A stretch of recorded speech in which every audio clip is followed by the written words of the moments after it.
తీసుకుంటే సరిపోతుందండి. నమస్తే దేశపతి శెట్టి. సో అంటే చూస్తున్నారు కదా, పాటని కీరవానికి ఇవ్వడం అనేది ఎంతవరకు సమంజసం అంటారు? అలాగే చిహ్నంలో కూడా చార్మినార్ కాకతీయ కళాతోరణంని తీసేస్తున్నారు అంటున్నారు. ఇది నిజంగా తెలంగాణ ప్రజలు యాక్సెప్ట్ చేయగలుగుతారా? అమ్మా, అంటే ఈ అధికార చిహ్నం కేసీఆర్ గారు ఏదో ఒంటెత్తుగా నిర్ణయించింది కాదు. ఉద్యమం జరుగుతున్నప్పుడు, ఇంకా రాష్ట్రం ఏర్పడక ముందే సోషల్ మీడియాలో ఈ చిహ్నం పాపులర్ కావటం మొదలుపెట్టింది. ఎవరో ఒక చిత్రకారుడు దాంట్లో పెడితే అందరూ కూడా ఇది ఉంటే బాగుంటుంది, ఇది ఉంటే బాగుంటుందని ప్రజాభిప్రాయం. ఆ నేపథ్యంలో దాన్ని తీసుకొని దాంతోపాటు ఇక్కడి సహజీవనం, సామరస్యం కూడా ప్రతిబింబించే విధంగా ఉండాలి, గంగా జమున తెహజీబ్ ప్రతిబింబించే విధంగా ఉండాలని చార్మినార్ను కూడా చేర్చినారు. ఈ రెండింటినీ చేర్చి ఏల లక్ష్మణ్ గారు దాన్ని డిజైన్ చేసినారు. ఆ లోగోను అట్లా ఆవిష్కరించడం జరిగింది. రెండోదమ్మా, ఇప్పుడు ఆ కళాతోరణం తెలంగాణ భౌగోళికతకు, చారిత్రకతకు, కళాత్మకతకు ప్రతిబింబమైనటువంటి ఒక అస్తిత్వ చిహ్నం. దాన్ని కేవలం రాచరిక చిహ్నంగానే చూడాల్సినటువంటి అవసరం లేదు. వాళ్ళ రామప్ప ఉందండి, రామప్పని యునెస్కో గుర్తించింది. అది రాచరిక చిహ్నం అని రామప్పని వదులుకుంటామా? ఆ మాటకు వస్తే మహబూబ్ అలీ ఖాన్ విగ్రహం ఉంది ట్యాంక్ బండ్ పైన. ఆరో నిజామైన మహబూబ్ అలీ ఖాన్ విగ్రహాన్ని పెట్టింది ఎన్టీ రామారావు. విగ్రహం ఉంది. శాలివాహనుడి విగ్రహం ఉంది. రుద్రమదేవి విగ్రహం ఉంది. ఇవన్నీ రాచరిక చిహ్నాలే. మన ప్రధానమంత్రి ఎర్రకోటపై నుంచి ప్రసంగిస్తారు. ఎర్రకోట ఏమిటి? అది రాచరిక చిహ్నమే. తర్వాత ఢిల్లీలో ఉన్న రోడ్ల పేర్లు షాజహాన్ పేరు, అక్బర్ పేరు, ఔరంగజేబ్ పేరు కూడా ఉంది.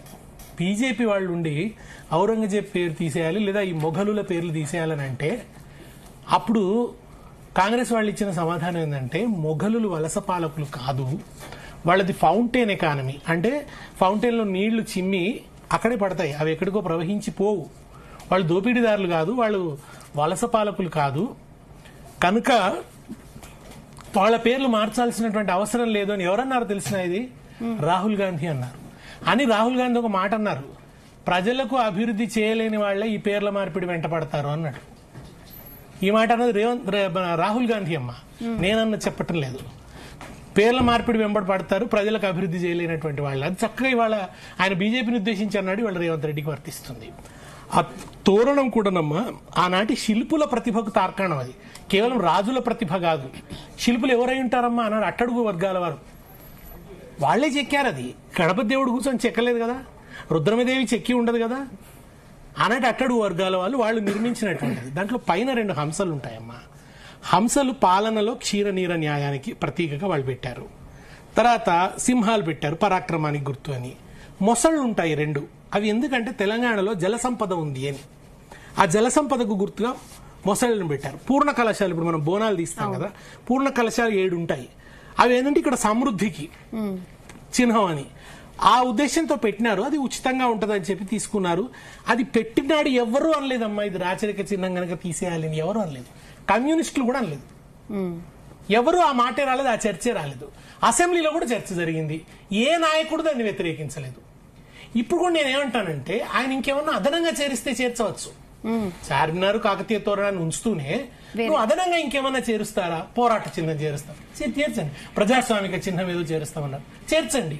లేదా ఇంకేదన్నా ట్రైబల్ కల్చర్ ఏదో చేరుస్తాం, వండర్ఫుల్, చేర్చండి, గుడ్ అండ్ వెల్, మీరు అవి చేర్చండి. కానీ ఇది కేసీఆర్ పెట్టినందుకు తీసేయాలి అని కేసీఆర్ ఆనవాళ్లు మలిపేస్తా అనే క్రమంలో కాకతీయుల ఆనవాళ్లు మలిపేస్తున్నారు. కాకతీయుల ఆనవాళ్లను అవమానం. కేసీఆర్ నిర్మించలే కదండి తోరణాన్ని. చెరువులు ఉన్నాయి, కేసీఆర్ దవ్వించాడా? కాకతీయులు దవ్వించారు కదా. వాటిని ఇప్పుడు మనం ఆ చెరువుల సంస్కృతి అంత రాచరిక సంస్కృతి అని అంటామా? రేపు ఆ పెట్టిన విగ్రహాలు తీసేస్తామా? మన కులనామాలు ఉన్నాయి, అవి వదులుకోవాలండి. అవి అసలు రాచరిక సంస్కృతి.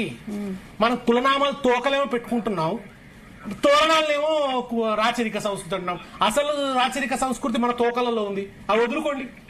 అవేమో గర్వంగా చెప్పుకుంటున్నారు ఫలానా అని. మరి అవి వదులుకోండి కదా. అది వదులుకుంటే అసలు రాచరిక సంస్కృతిని వదులుకున్నట్టు. ఆధిపత్యాన్ని, అహంకారాన్ని, పీడనను ఇవి వదులుకోండి. అంతేగాని ఆ తోరణంలో ఉంటే అది అది అది తెలంగాణ అస్తిత్వ సింబల్. అస్తిత్వంలో అందరు ఉంటారండి, రాజులు ఉంటారు, పాలకులు ఉంటారు, పాలితులు ఉంటారు, అందరు ఉంటారు, సమ్మక్క సారక్కలు ఉంటారు, రుద్రమదేవి ఉంటుంది. అందుకనే అంత పోనివ్వండి, అందశ్రీ పాటలోనే ఉంది కదండి. కాకతీయ కళా ప్రభల కాంతిరేఖ రామప్ప, గోలుకొండ నవాబుల గొప్ప వెలుగా